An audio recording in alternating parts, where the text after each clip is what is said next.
Want to make your money work for you? Here's how to start investing in the stock market. First up, research and educate yourself.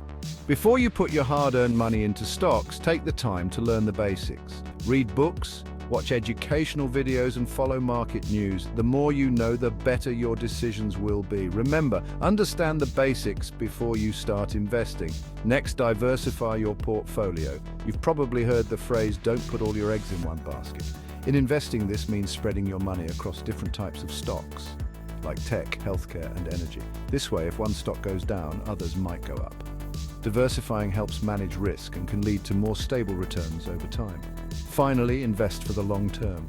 The stock market can be a roller coaster, but patience pays off. Think of your investments like a growing plant. It takes time to see the fruits. Resist the urge to sell at the first sign of trouble. Instead, focus on long-term growth and hold on to your stocks. Remember, patience is key. Think long-term. Start your investment journey today with confidence. Subscribe for more financial tips.